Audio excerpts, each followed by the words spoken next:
5개월 정도 사귄 남편과 2달 전에 결혼을 했는데요. 단정한 외모와 착한 성격에 또 음식점을 운영하며 안정된 경제력까지 갖춘 완벽한 사람인 줄로만 알았습니다.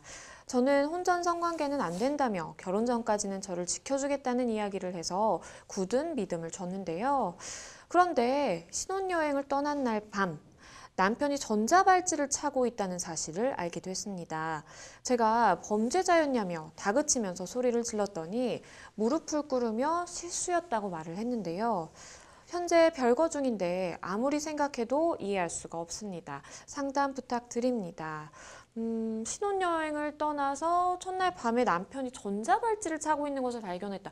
아, 정말 충격적일 것 같은데요. 변호사님은 좀 어떻게 들으셨나요? 네, 듣는 저도 참 황당하다고 생각을 했습니다. 왜냐하면은 참 뭐든 두루두루 좋은 사람인 줄 알고 굳게 믿고 결혼을 그쵸. 하고 신혼여행까지 가서야 그제야 그 전자발찌라고 하는 뭔가 중대한 성범죄를 저질렀을 것으로 추정이 되는 그런 모습을 갖추고 있는 걸 봤을 때 얼마나 충격적이었을지 참 가늠이 되지 않는데요. 아마 상담자님이 굉장히 속이 상하실 것 같습니다. 네, 맞습니다. 정말 너무 충격을 받으셨을 것 같고, 그렇기 때문에 지금 현재 별거 중이시고, 저에게 이렇게 상담 문의까지 주셨는데요. 궁금증을 하나하나 좀 풀어드려 보겠습니다. 일단은 전자발찌를 이제 남편이 차고 계신 상황이에요. 근데 상담자분이 궁금하신 게, 아니, 이 사람 전자발찌 부착하려면 도대체 어떤 범죄를 저질렀을까라는 좀 궁금증이 있으신 것 같아요. 어느 정도의 범죄를 저질렀을 때 전자발찌를 착용하게 되죠? 일단 전자발찌는 형량을 기준으로 나오는 어떤 처분은 아니고요. 전자발찌를 부착하는 이유는 성범죄가 다른 범죄에 비해서 굉장히 높은 재범률을 보이고 그렇죠. 있기 때문이거든요. 이를 막기 위해서인데, 그래서 전자발찌 부착 대상자를 대개 그 주로 2회 이상의 성폭력 범죄를 저지른 사람이거나 또는 미성년자 13세 미만의 어린이를 상대로 성폭력 범죄를 저지른 사람이거나 또는 가석방이나 집행유예와 같이 어떤 풀려날 보호 관찰 대상자가 다시 성범죄를 저지른 경우에 그럴 때 전자발찌를 부착하게 됩니다. 전자발찌를 부착하는 범죄 종류를 조금 더 구체적으로 말씀을 드리자면은 강간, 강제추행, 중강간, 중강제추행, 미수로 또 이 죄들의 미수로 그친 사건 등이 해당됩니다. 주로 성범죄 사건과 관련해서 어떤 실형을 선고받은 자라면은 그 집행이 종료된 이유나 또는 면제된 이후에 10년 내에 성폭력 범죄를 저질렀을 경우에는 전자발찌 부착 명령이 이제 뒤따르게 되는데요. 과거 전자발찌 부착 이력이나 성폭력 범죄를 2회 이상 범해서 재범의 확률이 있다, 다분하다라고 판단될 경우에 이런 전자발찌 부착 명령을 부과하게 되고요. 아까 말씀드린 대로 미성년자나 장애인을 대상으로 한 경우에도 부착이 뒤따르게 됩니다. 변호사님께서 해주신 말씀들이 사실은 이 상담자분의 입장에서는 정말 너무나도 크게 다가올 것 같아서 일단 저도 굉장히 걱정이 되는데, 자신이 범죄를 저질렀다라는 사실을 숨기고 결혼한 남편입니다. 지금 내가 전자발찌를 부착하고 있는 상황이다. 이걸 하나도 이제 얘기를 하지 않은 것인데, 상담자분이 궁금하신 게 이게 사기죄에 해당할까요? 라는 점이 궁금하시다고 하셨어요. 네.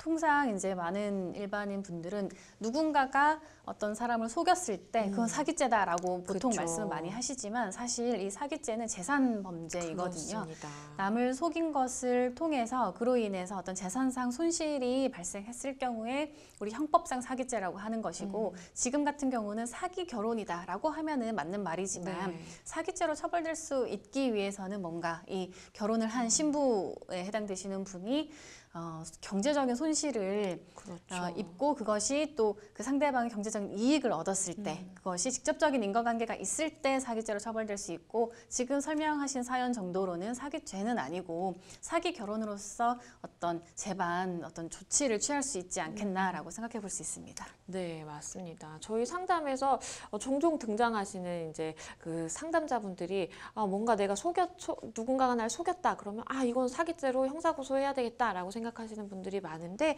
변호사님 말씀해 주신 것처럼 이건 제3범죄고 어떠한 상대방이 날 속여서 경제적인 이득을 얻게 됐을 때 그때 이제 성립하는 범죄이기 때문에 사기죄는 아니지만 하지만 말씀 주신 거에 따르면 이제 사기 결혼이라고 우리가 볼 수는 있을 여지가 있다라고 말씀을 해주셨습니다.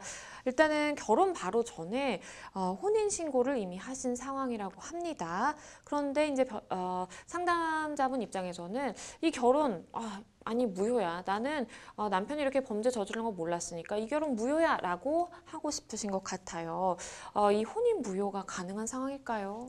아니요, 그렇지 않습니다. 네. 왜냐하면 혼인 무효의 경우에는 굉장히 엄격한 그 4가지 사유로만 그 혼인 무효를 할 수 있는 사유를 제한하고 있거든요. 그 내용은 어떤 것이 있냐면 일단 그 당사자 간의 혼인에 대한 의사의 합치가 없는 경우 네. 또는 8촌 이내의 직계 혈족인 경우 또 직계 인척 그 8촌 이내의 직계 인척 관계에 있는 경우 또 양부모의 직계 혈족 관계에 있는 경우 이 경우로 굉장히 제한되어 있어서 네. 이런 다른 사정이 개입한 경우에는 무효라고는 할 수 없는 것입니다. 네. 다만 이 경우에는 그 혼인 취소 사유는 될 수 있거든요. 네. 우리 그 민법의 일반적인 규정으로는 무효와 취소가 다소 비슷한 효과를 가지는 면도 있는데 이 가족법에 있어서는 혼인 무효와 취소는 엄격히 구별이 되는데요. 일단 혼인 취소 사유는 될 수 있고 그 사기나 강박으로 인해서 이런 혼인이 이루어졌을 경우에는 기간 제한을 넘기지 않은 경우에는 혼인 취소 소송을 제기해서 그에 대한 확인을 받는다면은 혼인 취소의 효과를 누리실 수는 있습니다. 네, 일단 상담자분이 나는 이거 혼인 무효야라고 하고 싶으시지만 우리 법상에는 혼인 무효가 가능한 경우가 굉장히 제한적으로 이제 규정이 되어 있기 때문에 무효는 아니지만 하지만 이제 혼인 취소는 가능할 것이다라는 이제 말씀을 주셨고요. 사실 설명을 좀 간략하게 해주셨지만 우리가 혼인 무효라든지 혼인 취소 사실 이게 동일한 거 아닌가라고 생각하시는 분들도 많거든요. 좀 차이점을 설명을 해주신다면요. 가장 큰 차이점은요, 그 소급표가 있냐 없냐 하는 것이에요. 무효는 우리가 흔히 알고 있다시피 원래 그런 일이 없었던 것과 같이 효력이 완전히 없는 것으로 돌아가는 소급표가 그렇죠. 있는데요. 혼인 취소는 우리가 다른 법률 행위를 취소할 때는 그와 같은 취소의 소급표를 인정해줘서 결국은 결과적으로는 무효와 동일하지만 우리 가족법에서는 이런 있었던 그 상태에 대해서 보호할 가치가 있는 것들이 많기 때문에 혼인 취소에 있어서는 소급표를 인정하고 있지 않습니다. 그래서 이제 혼인을 했던 그 효과, 예를 들면 미성년자가 혼인을 통해서 성년의 의제가 된다든지 그런 네. 효과는 번복되지 않고요. 다만 이제 취소에 따른 혼인이 이제 더 이상 유지되지 않는 그런 효과를 누리실 수 있습니다. 일단은 상담자분이 굉장히 정신적으로 큰 충격을 받으셨어요. 그러면 지금 남편분에게 위자료를 청구를 한다면 받을 수 있을까요? 네. 이런 성범죄를 저지른 더구나 그 전자발찌를 찰 만큼 굉장히 중한 성범죄 혹은 반복된 성범죄를 저지른 사람이다라고 하는 것은 사실 혼인의 본질적인 사항에 대해서 반드시 고지해야 될 부분을 고지하지 않은 것으로 볼 수 있거든요. 그렇죠. 그래서 이런 그 상대방이 분명히 이거는 고의가 있었다고 볼 수 있고요. 그런 사항에 대해서 상대방에게는 위자료, 정신적인 어떤 손해배상 책임을 청구할 수 있고 아마 인정될 것으로 보입니다. 마지막으로 정말 걱정과 상심이 크실 이 상담자분에게 법적인 조언 드린다면 어떤 게 있을까요?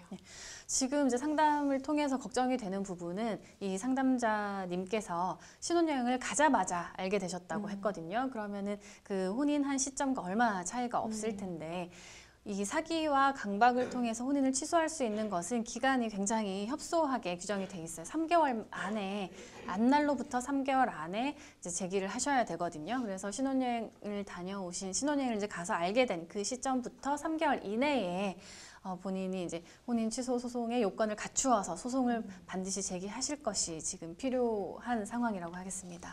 일단 상담자분 별거 중이라고 하셨는데 변호사님께서 말씀해 주신 것처럼 빨리 그 기간 내에 혼인 취소 소송을 좀 진행을 하시는 것을 고려를 해보시면 어떨까라는 생각이 듭니다.